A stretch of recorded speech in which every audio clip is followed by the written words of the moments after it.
Today, we're putting together a Chicago Bears NFL Draft Big Board, ranking the top 20 draft prospects in order that Ryan Poles should take. You are Locked On Bears, your daily Chicago Bears podcast. Part of the Locked On Podcast Network, your team every day.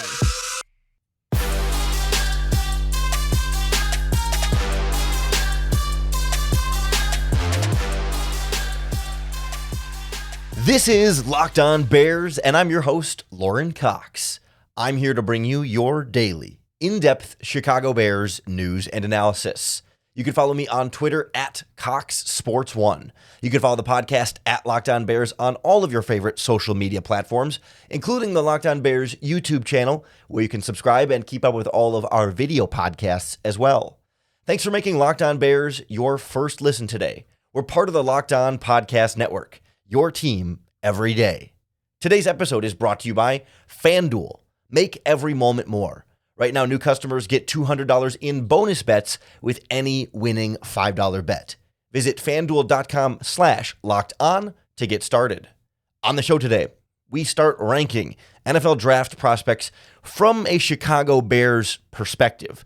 So we're not just going to, in a vacuum, rate how good every player is and then put them in an order based purely on the scouting report evaluation, but specifically putting together a big board for the Chicago Bears, who might not be as interested in drafting a cornerback, for example, with their first round pick. So CBs aren't going to really appear in this big board. It doesn't mean they're not draftable prospects, but the Bears are in no position anywhere in this first round to draft a cornerback that early. So we're going to take the combination of evaluating how good these prospects are, but then also slating them against each other to fit the Chicago Bears and who might be a slightly better fit with what the Bears are looking for at specific positions. Again, separately from just how you would evaluate them in a vacuum, like, the other NFL draft analysts you might see that aren't applying it specifically to a team. So we'll go 1 through 20 in order here from the top prospects, and we're going to skip some of the quarterbacks here too, because we know Caleb Williams is going to be the guy with the number 1 overall pick. So we don't need to take time to figure out whether Jaden Daniels or Drake May or JJ McCarthy, where they fit on our big board. Essentially, this is a big board for the 9th overall pick, not a big board for the 1st overall pick, because we know that's going to be a quarterback. So we can kind of move on with that and get on with the rest of our lives. Like Caleb Williams, locked it in, 9th overall pick. How do we start to put together a Chicago Bears big board?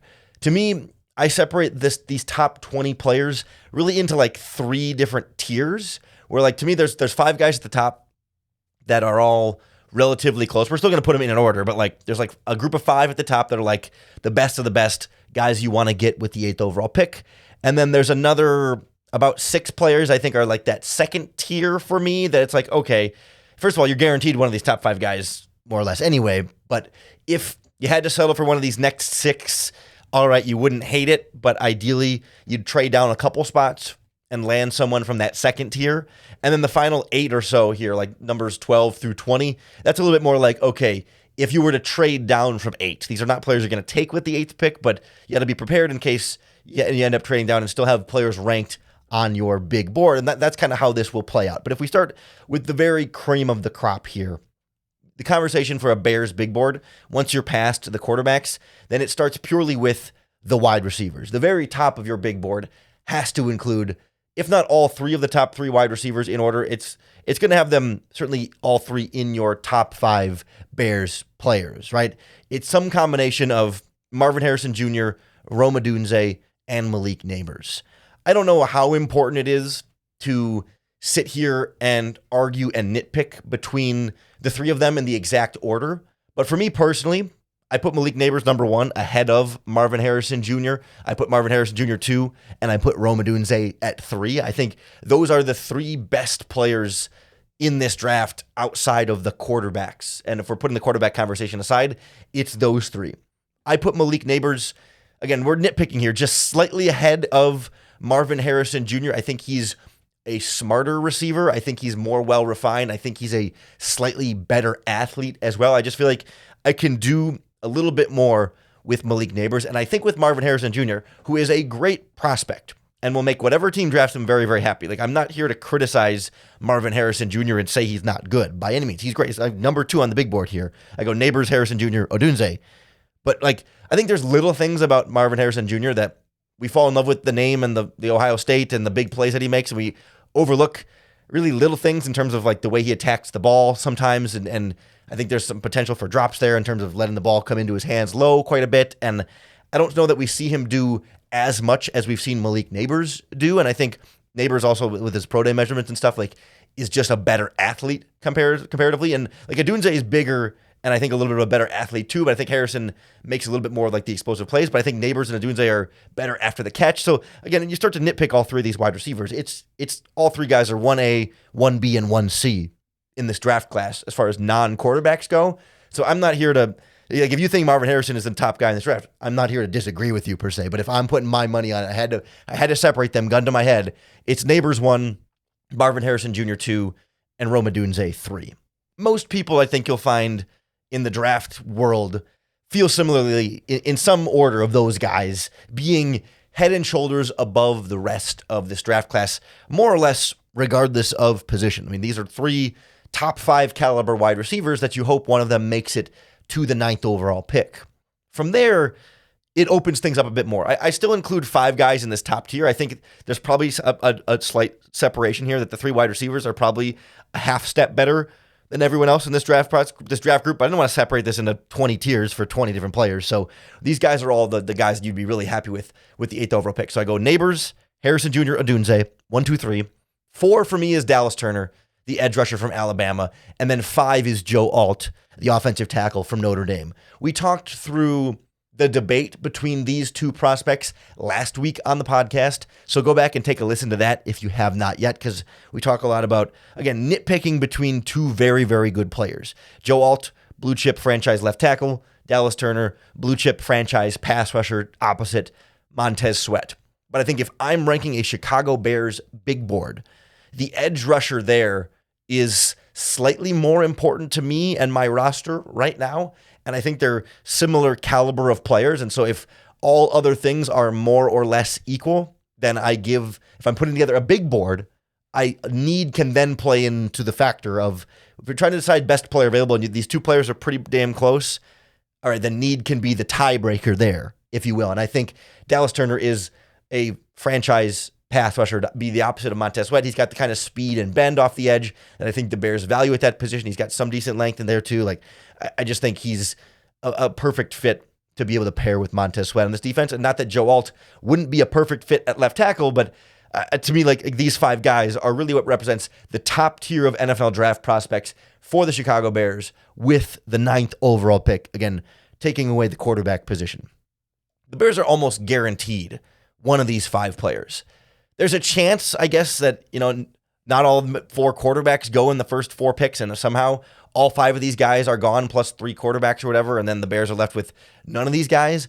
And that's where we get into, like, there's a drop-off to the next set of NFL draft prospects. It doesn't mean the next set of players aren't any good. It doesn't mean you're not going to be happy with how those players ultimately turn out. It's just a slight difference in talent here, where it's like, after my number 5 of Alt there, the difference between 5 and 6 is a bigger gap here. That's where I go from tier 1 to tier 2. We're still going to rank them all in order, but from 5 to 6 is a slightly bigger gap here. So we'll look at like 6 through 11 is kind of where my tier 2 is, with like another 6 players or so that are all fairly close and all in kind of the same range. If some of these top 5 guys are gone for the Chicago Bears, we'll look at that group, that ranking, and then move on to some of the trade down options next on Locked On Bears. This episode of Locked On Bears is brought to you by our friends at FanDuel Sportsbook, America's #1 sportsbook.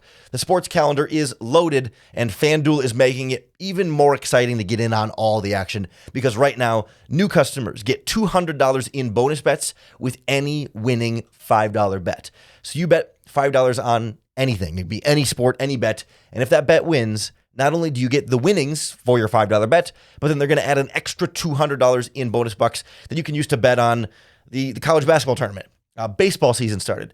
Basketball playoffs are right around the corner. We're approaching the hockey playoffs and so much more, all on their app that's safe, secure, and super easy to use. They even have a bunch of NFL draft prop bets as well that you can get in on the action there. So to get your $200 in bonus bucks, visit FanDuel.com/lockedon and make your first bet a big win. FanDuel, America's #1 sportsbook. So as we move from tier 1 to tier 2 of this Chicago Bears big board, I think like the reason I separate the tiers here is because like my level of satisfaction with the draft pick goes down from player number 5 to like players 6 through 11, where it's like, okay, if I got any of those 3 receivers or Dallas Turner or Joe Alt, I'd feel like, man, I landed a Pro Bowl caliber blue chip player that I'm super happy with and see very, very low draft bust potential. Great. Love it. Most of them, I mean, they'd all be day 1 starters, addressing needs. Like it's all very valuable for my team. Once I get to 6 through 11, still really good players that I can be really excited about that can address needs, but maybe they have slightly more warts or they're just not quite as supremely talented, but still are very good players that could end up being even better than some of the other players picked before them in this draft. Like still guys you'd be happy with, but maybe you're not feeling like, wow, I got the best value. I landed that player I really, really wanted. It's like, no, all right, fine, but I got a player that I still like quite a bit and can be very happy with. So after we get past, again, just to recap, Neighbors, Harrison Jr., Odunze, Turner, Alt, 1 through 5. We move into like the 6 through 11 tier for me is another 6 players in tier 2. And I don't know if this is a hot take in the NFL draft community, but like my 6th player, like my next player in this tier after those big 5 is UCLA edge rusher Leatu Latu. I love Leatu Latu. And the big disclaimer with him is that, you know, at one point in college, I believe he medically retired with a neck injury and neck concerns. And I think he had some kind of surgery and stuff.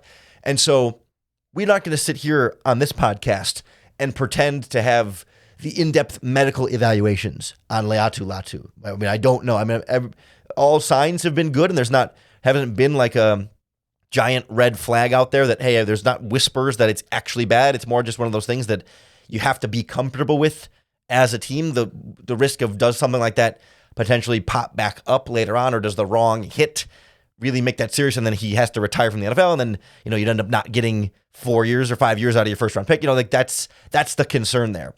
But if we put that aside and we evaluate the prospect, the draft player that I would be taking, like if we assume the medical checks out, because we can't really assume, we don't know what else, you know, we don't have the information to assume otherwise, he is the next best edge rusher in this draft. And really, I think my next best prospect. I think Leatu Latu is going to be a really good NFL player. He comes in, I think he's got a higher floor right now than Dallas Turner. I think he's today steps on your team and is, from the very start, immediately a better football player. I think he's got a much more well-rounded pass rushing repertoire. He's got a variety of moves. Sure, he's not nearly as explosive or as, you know, speedy. You know, Dallas Turner had a crazy combine, but like Latu is a NFL-ready day 1 starting pass rusher who's just, he can win in so many ways. He's got like a certain like veteran savviness to his pass rushing that just really gets me excited. I feel like the injury is the only real bust potential there for Latu. Like, who knows, his ceiling, maybe definitely not as high as Dallas Turner's, but like he's a guy that's going to be a long-time NFL player if he can stay healthy, because he already is advanced in terms of his pass rushing repertoire. And that's what, to me, puts him right here at 6 in my big board here. Right behind him, like again, all these guys, you start to nitpick between the two of them. I go Byron Murphy from Texas at 7. I go Jared Verse from Florida State at 8. Although in my graphic on the Locked On Bears YouTube channel, I just now noticed the typo in Jared. I got the V in Jared Verse, but close enough. You know who I'm talking about there. And then I go Olu Fashanu, the tackle from Penn State, at 9. Johnny Newton, the defensive tackle from Illinois, at 10, and then Brock Bowers at 11. So Latu, Murphy, Verse, Fashanu, Newton, Bowers. That's my second tier here. Byron Murphy is a really, really good defensive tackle pass rusher. I don't have him higher, and even this, I kind of struggle with where exactly to put him, because like, yeah, the Bears need a better interior pass rusher, but you can use a first-round pick at that position after you used a second-round pick at that position last year. Like, what does that mean for Gervon Dexter? I think we're talking best player available at a spot where he could start. Like, I'll figure it out with Gervon Dexter later, and I want to explore this exact question on a podcast here in the coming days and weeks. I'm not exactly sure when, but it's on my list of like topics to really dive deeper in, is like, how do you handle maybe drafting a 3-technique pass rusher early, and what do you do with Javon Dexter and how you sort of weigh those two things? Because, like, does Dexter keep you from drafting someone like Byron Murphy if he's truly, like, the best player sitting there on your board? I don't think so, but then do you risk making Dexter a wasted pick, or can you find time for both of them? I want to explore that a little bit, but, like, Murphy's a great interior pass rusher, explosive, great off the snap, like, pass rush moves, everything you would want in an interior guy. It gives him, to me, like, just slightly better than Jared Verse from Florida State, who's not bad at all. And, like, there's not a huge gap between Verse and Latu here. Like, 6, 7, and 8. Latu, Murphy, and Jared Verse. Like, to me, Verse is a little bit of a better athlete than Latu, but not as refined, and he doesn't have as much of the physical tools in terms of, like, the length there, like, like the actual, like, physical body that compared to Latu, I think, is big, long, strong, and just aggressive. And Verse is a little bit smaller, but a little bit more explosive. Again, very good pass rushers, all three of these guys. Dallas Turner, Latu, and Jared Verse. I'm not going to be unhappy with any of them, but I would definitely put Dirk Turner like a little bit ahead of both for sure, and then Latu definitely ahead of Verse for me. But all three of those guys, like, if you got them with the 8th pick, or the 9th pick, excuse me, you don't feel like you're reaching for them just to take an edge rusher. Like, these are top 10 caliber edge rusher players. Maybe fringe top 10 when it comes to Verse and maybe Latu there, but, like, Latu, Murphy, and Verse would be all fine there. Then I'll go Olu Fashanu, the offensive tackle from Penn State. I think he's a day one starting left tackle, really technically refined, moves well at left tackle. Like, he's just a slightly less perfect version of Joe Alt, you know what I mean? But, like, they're really close. Again, we're yes, I know, like, they're 4 or 5 spots apart from the big board, but, like, they're really not that far. You're just like the edge rushers. Like, yeah, Alt is better than Fashanu, but, like, Fashanu is going to be really good, and Dallas Turner is better than Latu, but both of these guys are going to be really good. Like, if you landed Fashanu at number 9 with the 9th overall pick, he's your starting left tackle. He's a big upgrade over Braxton Jones, and you feel like it's solidifying your offensive line, especially if Joe Alt is off the board. Like, I would be really happy with any of those guys.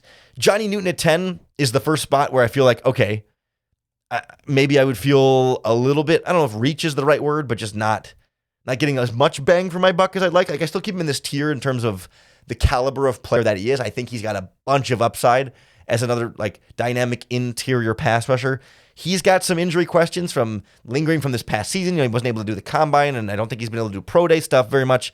Like, I need to know a little bit more about how that's going to keep affecting him moving forward and some of the injury history stuff there. But again, like Latu, I try and give him that benefit of the doubt that I don't know the medicals. I'm not going to get the medicals. Like, if you handed me the medicals, I'm not sure I would know what I'm looking at anyway. I'm not a doctor. I can't try and evaluate how these players might heal from their injuries. But, like, Newton is still an explosive interior rusher that I think is going to be a great player, and that interior pass rush is so valuable that I wouldn't be mad about them taking him with the 9th overall pick, especially if they view him as maybe even better than Byron Murphy. I mean, you never know. But, like, for me, he's next in this spot where it's like, I think there's a little gap here after Latu, Murphy versus Fashanu. I think there's a little bit of a gap here to Newton and then Brock Bowers at 11, where it's like, I'd be much happier with Fashanu than I would with Newton, but I didn't want to make this into 16 different tiers for 20 different players. So that's where I'm kind of grouping these guys together. Because talent-wise, I do think Newton's not that far from Byron Murphy. He's not that far from Jared Verse. He's not that far from Olu Fashanu.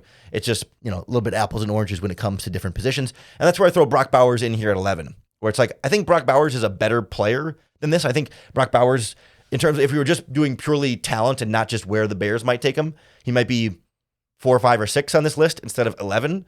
But it's hard for me to find a spot for him on the Bears right now, playing tight end and wide receiver. Like, at best, he'd be your number 3 receiver and number 3 tight end. And I'm not sure how, if you can craft a role that makes drafting Brock Bowers worth it to the Bears right now with the 9th overall pick. Again, you trade down a few spots.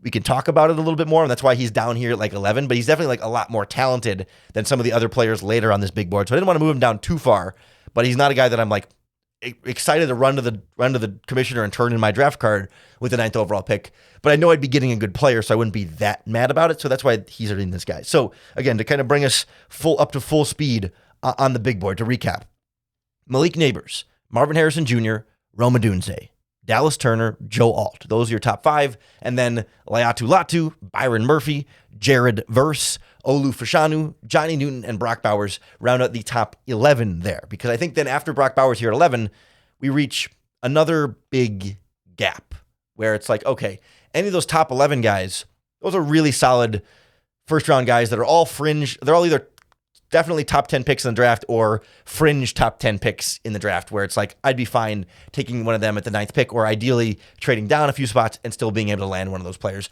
The rest of these guys are guys I don't think I would take with the 9th overall pick, but if I traded down and still landed one of these guys, I'd feel like, okay, I got some good draft capital and a good first-round caliber player. They're just not top 10, maybe not even top 15 quite caliber guys that I feel like I'm really happy with, but trade down and really kind of keep building up the big board because you have to be prepared for a bunch of different possibilities here that some team is desperate to get to your pick and you're willing to move down, and then now you got the rest of the prospects ranks to figure out, okay, if we're picking at 20, instead of number 9 or 18 or 22 or whatever, who else are we going to rank and how might we associate or assess which guys would be the best fits for the Chicago Bears? So we'll round out the final about 8 teams on our big board to get to the top 20 next on Locked On Bears. This episode of Locked On Bears is brought to you by our friends at BetterHelp. BetterHelp provides online therapy that helps you truly be your best self. Online therapy is a really important part of my own personal mental health regimen, and I can't recommend it enough. For me, I like to describe it as like going to the gym, but for my brain. I go to the gym for my body to be as healthy as it can, to be as strong as it can. Not because my body's broken, but because I want it at its best. And I go to therapy not because my brain is broken, but because I want my brain to be stronger and healthier and have my mental health be at its best. Physical health, mental health are both super, super important, and BetterHelp is a great way to get on the right track. So if you've been thinking about starting therapy, give BetterHelp a try. It's entirely online. It's designed to be convenient, flexible, and suited right to your schedule. You just fill out a brief questionnaire, and then they match you with a licensed therapist. And if that therapist just isn't the right fit for you, no worries. You can switch therapists at any time for no additional charge. Learn to make time for what makes you happy with BetterHelp. Visit BetterHelp.com/lockedon to get 10% off your first month. That's BetterHelp, HELP.com/lockedon. So if the Chicago Bears find a way to trade down, we still got to have the rest of the big board put together here. Again, we've already ranked 11 players. So when you have the 9th overall pick, even if no quarterbacks went in the top of the draft for some reason, you would be guaranteed one of those 11 guys. You'd be guaranteed one of your first 9 guys. And presumably at least 3 quarterbacks will go before the 9th overall pick. So the Bears are guaranteed one of those top 6 guys. If the math there is correct, 3 quarterbacks and then 5 more players leave the Bears on the board. So we're already past the point of like players that you'll get to choose from for the 9th overall pick. Everyone else on this list would only be if you trade down. And depending on how far you trade down, then depending on which other players come off the board. And I'll remind you again, too, like we've been through 11 players for these Bears draft class. We've not mentioned a single cornerback, despite there being 3 or 4 cornerbacks that might go in the top 15, top 20 of this draft. We haven't ranked Quinyon Mitchell from Toledo or Terrion Arnold from Alabama or Cooper DeJean from Iowa. Like these are really good cornerbacks who are going to be starters in the NFL.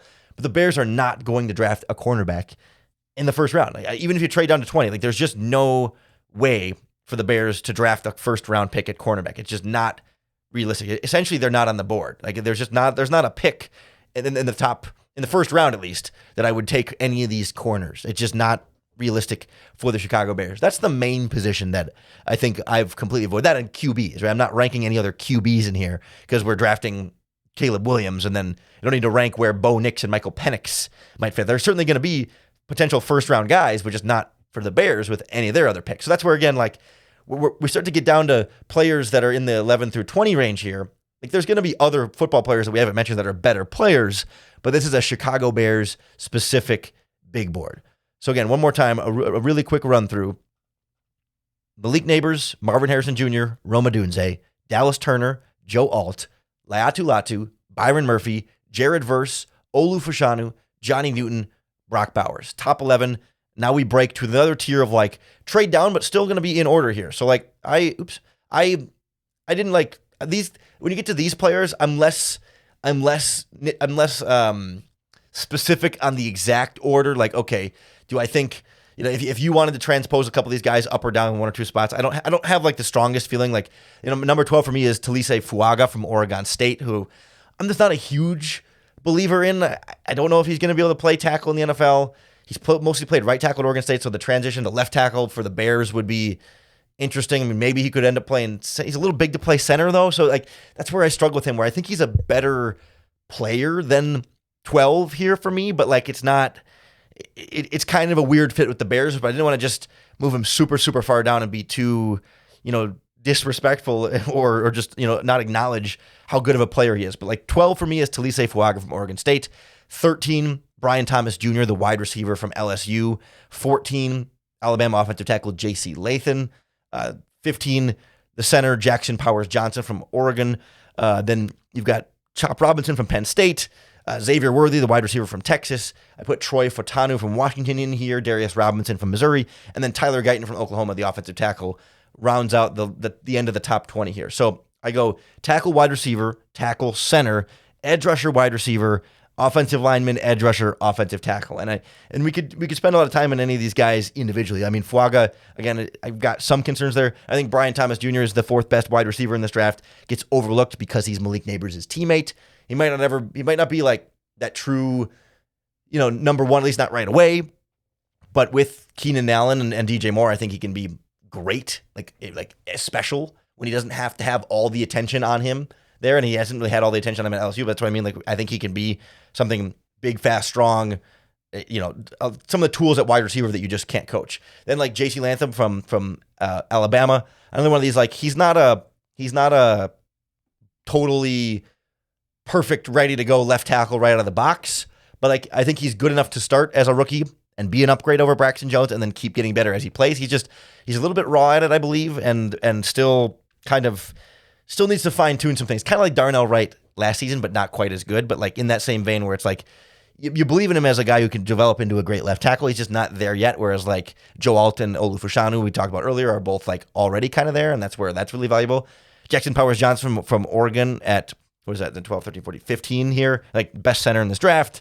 Plug and play, day one starting center. Like the Bears traded for a center and signed one, so there's not that big urgency here. But if you traded down, like he's going to be great. Like he's going to be a 10-year starting center in the NFL, probably a Pro Bowler at some point. Like he's very, very good.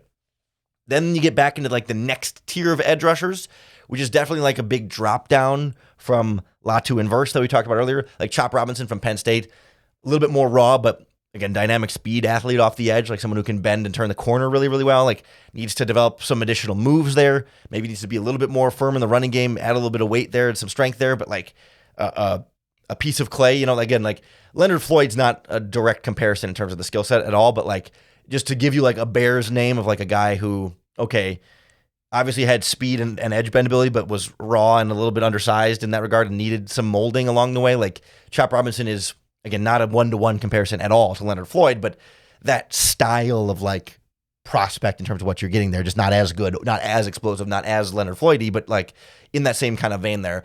Xavier Worthy from Texas, I think, continues to fly under the radar a little bit here. I think he's pretty close to Brian Thomas Jr. for me as a number 4 receiver in this draft, who can really good after the catch, can do a lot of things at a really, really high level there. Who I just think, especially because A.D. Mitchell's getting all the attention for the 40-yard dash he ran, like Worthy's really, really good and definitely like above the rest of the wide receivers here. If you traded down and landed Xavier Worthy, like that's a great consolation prize if you missed out on the top receivers earlier in the draft. Then we get back to offensive line with Troy Fautanu, who I'm just not sold that Fautanu can hold up at left tackle in the NFL. I would give him a try there, but I think he could also play center for you, and that's where like he ends up moving up a little bit high. Like I would have potentially moved him even farther down if I thought he was just going to be a guard, but I think he could play center in the league. So like if he's maybe the second best center in the draft, but just hasn't played center before, think Cody Whitehair in that regard. Like you wouldn't want to take him in the top 15 for that, but if you traded down to 20, 22, 25 and landed Fautanu, I don't know if he'll make it that far, but like that's where you could feel like, okay, you got the next best thing after Jackson Powers Johnson as a potential center who maybe you could start out at tackle and see if he could hold up there, but maybe ends up needing to kick inside, but it's hard to rank him much higher than that. And then we go the edge rusher Darius Robinson from Missouri, who, again, one of my favorite players in this draft. He's like a Latu light for me in terms of already being a pretty refined pass rusher with some decent explosiveness off the edge who can do a lot already right away in year one. Like he's also really big. He's like 280 some odd pounds, so I think he can play some 3 technique tackle as well, but I still think he can hold up on the edge. He gives you positional versatility like a DeMarcus Walker in that regard. I would really love Darius Robinson in Chicago if you traded down extra far. And then I threw in, for number 20 here, it's another guy who I think can play left tackle for you, Tyler Guyton from Oklahoma. Much, much more raw of a left tackle prospect here. Again, he could start year one over Braxton Jones and be an upgrade, but there's going to be some ups and downs. He's going to need to develop on the fly. He's going to need some time to really, like, his best football is still a year or two ahead of him, but he still can be a starting caliber player right away in year one. And that kind of rounds out the top 20 then. Again, Talise Fuaga, the offensive tackle from Oregon State. Then you go wide receiver Brian Thomas from LSU, offensive tackle J.C. Latham from Bama, center Jackson Powers Johnson from Oregon, edge rusher Chop Robinson from Penn State, wide receiver Xavier Worthy from Texas, offensive lineman Troy Fatanu from Washington, edge rusher Darius Robington from Missouri, and offensive tackle Tyler Guyton from Oklahoma. That concludes my top 20 Chicago Bears NFL draft big board here. No cornerbacks, only a couple of wide receivers farther down there. I mean, you can only fit so many players into the top 20, and I'm certainly not here to say, like, if they weren't in this top 20 that they're not any good. Like, I struggle with who to make exactly 20. Like, really, like, after Xavier Worthy, like, the final, like, 18, 19, 20, I'd be open to arguments for 5 or 6 other players that I would leave as, like, outside looking in that conversation. Some of the other wide receivers, like A.D. Mitchell, maybe Ladd McConkey in that conversation. There's some other offensive linemen around that range, and maybe, like Amarius Mims from Georgia, but I think he's more of a right tackle in there. And obviously the cornerbacks come into the conversation at some point, but again, not really going to be a first-round player for me. Braden Fiskey, the defensive lineman from Florida State, perhaps. Jordan Morgan, the tackle from Arizona. I mean, there's guys that are in that conversation for sure, but I'd love to hear who you think should be in the Bears big board. Who should be higher? Who should be lower? Who should be a higher priority? Or if there's a name we didn't mention at all today that you think would be worth picking when the Bears trade down, let us know in the comments here in the Locked On Bears YouTube channel. You can tweet us at Locked On Bears. You can post in the Locked On Bears Facebook group. However you do it, make sure you hit that subscribe button on YouTube or wherever you listen to podcasts, because that's going to be the best way to keep up with all of our daily, in-depth Chicago Bears news and analysis. Thanks for making Locked On Bears your first listen today. We're part of the Locked On Podcast Network, your team every day. In the coming days, I want to talk about the 3-technique conversation about whether the Bears should draft a defensive tackle. I want to look at how the Bears could still finish building their defensive line between what's left in free agency and the NFL draft. I want to look at expectations for Caleb Williams. I want to look at some Bears analytics and sleeper prospects as well, coming up, some best and worst case scenarios and so much more. So come on back for another episode of Locked On Bears and another opportunity to bear down.